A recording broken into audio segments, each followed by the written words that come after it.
pessoal, eu sou o professor Luciano e esse é o canal Conectando Histórias. Hoje nós vamos conversar um pouquinho sobre o segundo reinado no Brasil, o governo Dom Pedro II. Na verdade, vamos falar especificamente sobre uma crise diplomática que envolveu Brasil e Inglaterra durante esse segundo reinado. Uma crise diplomática que teve como pano de fundo a abolição da escravidão. Então, assim, a Inglaterra, ela nos séculos 18 e 19, ela assume um papel de liderança mundial e se torna o centro das decisões diplomáticas, digamos assim, do planeta. E ela passa a interferir na política externa dos demais países do mundo. E ela assume esse papel a partir da Revolução Industrial, que criou as condições para que ela se tornasse essa superpotência da época.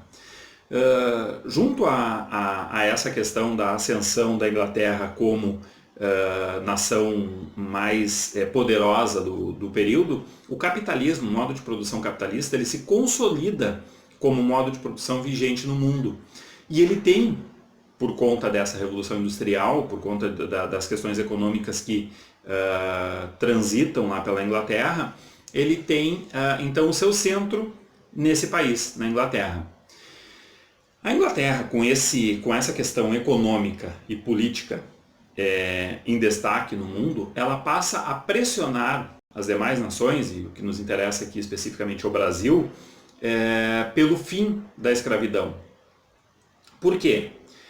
Não que fosse uma questão humanitária, e a gente vai ver um pouquinho mais adiante isso, não era por questão humanitária. Ela passa a pressionar pelo fim da escravidão por questões econômicas. Escravo não compra nada, escravo não é consumidor. E a Inglaterra, com seus produtos industrializados, ela precisa de mercado consumidor. Escravo não recebe salário, portanto não consome. Outro ponto que desagradava a Inglaterra nessa questão da escravidão como mão de obra aqui no Brasil era o fato de que os senhores de escravos que compravam essa mão de obra, eles investiam esse dinheiro na aquisição dos escravos e, segundo a Inglaterra, poderiam investir esse mesmo recurso na aquisição de produtos industrializados. Então, para os ingleses era um dinheiro que estava deixando de entrar nos seus cofres. Pois bem, em 1831, a Inglaterra ela condiciona o reconhecimento da independência do Brasil, o Brasil tinha se tornado independente em 1822, e ela condiciona o reconhecimento dessa independência a que fosse aprovada uma lei que considerasse livres todos os escravos chegados no Brasil a partir daquele momento. A partir de 1831, então, qualquer escravo que tivesse chegado no Brasil para ser considerado mercadoria, digamos assim, seria então considerado livre.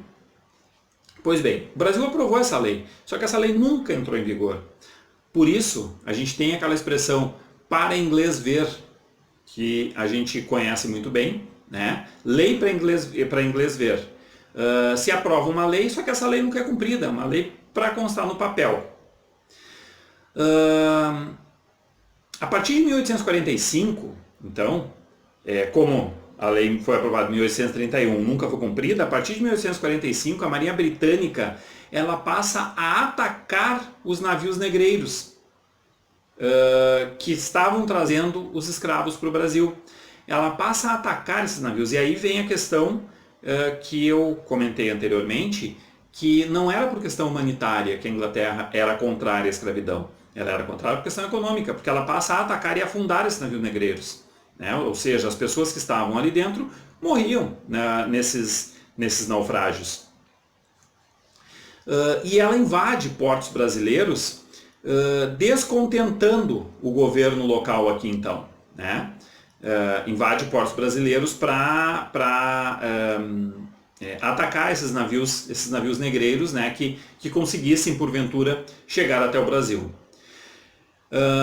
No ano de 1850 é aprovada a Lei Eusébio de Queiroz.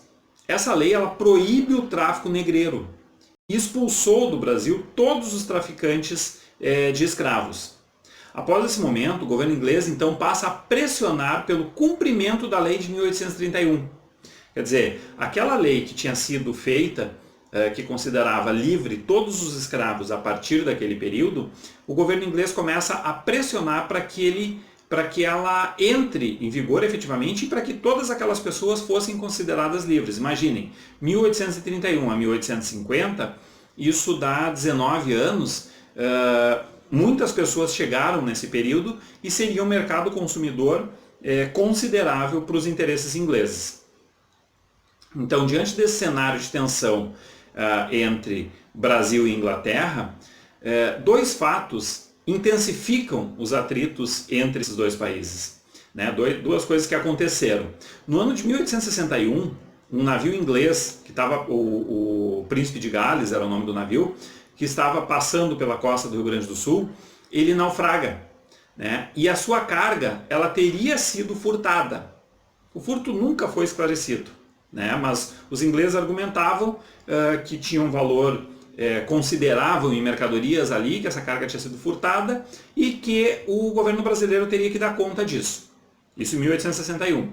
Em 1862, 3 oficiais da Marinha Inglesa que estavam na cidade do Rio de Janeiro, em trajes civis, né? Não estavam com a sua vestimenta da Marinha Britânica. Eles estavam pelas ruas do Rio de Janeiro, embriagados, fizeram lá uma festa, tomaram umas bebidas alcoólicas, se embriagaram e estavam fazendo arruaças, desordens, enfim, e acabaram presos.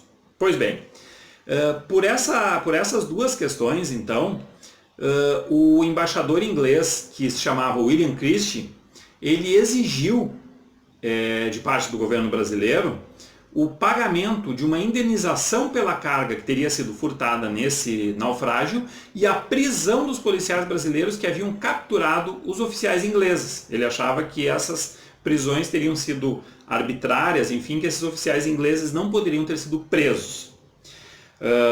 As suas exigências elas nunca foram atendidas pelo governo brasileiro, né? Então ele ordenou que a Marinha Inglesa aprisionasse os navios mercantes brasileiros. Então, quer dizer, agora não mais só os navios negreiros, mas também os navios mercantes, os navios aqueles que faziam comércio, né, que carregavam mercadorias, enfim. Ele ordenou que a Marinha Inglesa aprisionasse, então, esses navios brasileiros. Diante desse cenário, dessa intransigência, enfim, os moradores do Rio de Janeiro ficaram descontentes e ameaçaram atacar comércios de ingleses na cidade. Naquele período existia uma quantidade bastante grande de comerciantes ingleses que viviam na cidade do Rio de Janeiro e os moradores eles ameaçaram então atacar esses pontos de comércio e ameaçaram invadir a casa do embaixador. Pois bem, como não havia acordo entre os dois países, o rei Leopoldo I da Bélgica ele foi chamado para mediar a situação. Por que o rei da Bélgica foi chamado? Naquele período era bastante comum isso, vamos fazer uma relação, coisas que hoje talvez a ONU faça, né? Tem um atrito entre dois países, não se chega a um consenso na resolução desse atrito, a ONU entra para tentar mediar esse conflito. Naquele período, quem fazia isso era um governante de um terceiro país isento na história, que em tese não teria nada a ver com essa história. Então, o rei Leopoldo I da Bélgica ele foi chamado para mediar essa situação. Mas antes mesmo que o rei da Bélgica, então, tomasse a sua decisão, estava analisando o caso ainda, o Dom Pedro II ele resolveu pagar a indenização pela carga no navio. Então ele pagou, era um valor que o governo brasileiro considerava bastante alto, né, mais do que efetivamente valeria a carga que se perdeu, mas o Dom Pedro II, então, ele resolveu pagar essa indenização. Ficando pendente somente a questão da prisão dos oficiais. Só o governo brasileiro se recusava, o governo inglês exigia que esses oficiais, então, fossem presos. A decisão do rei Leopoldo I da Bélgica, ela foi favorável ao governo brasileiro. Segundo ele, esses oficiais ingleses deveriam realmente ter sido presos, né? Então foi favorável ao governo brasileiro. E como pena, digamos assim, exigiu que o governo inglês se desculpasse ao governo brasileiro, pedisse desculpas ao governo brasileiro por esse mal entendido, digamos assim, por esse atrito. O governo inglês se recusou a pedir desculpas.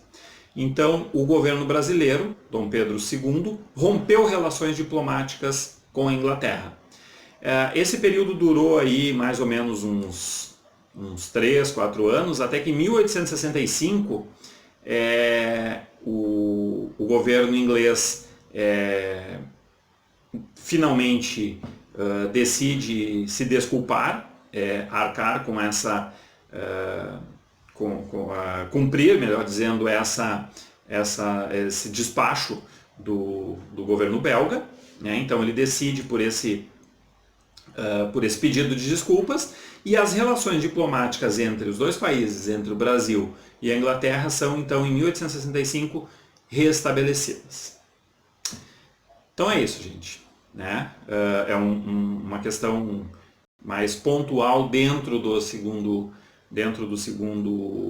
reinado, mas que é importante a gente conhecer dentro desse contexto histórico, até para quando a gente ver a abolição da escravidão, estudar a abolição da escravidão, a gente perceber que a escravidão ela não foi abolida por questões humanitárias, mas muito mais por questões econômicas.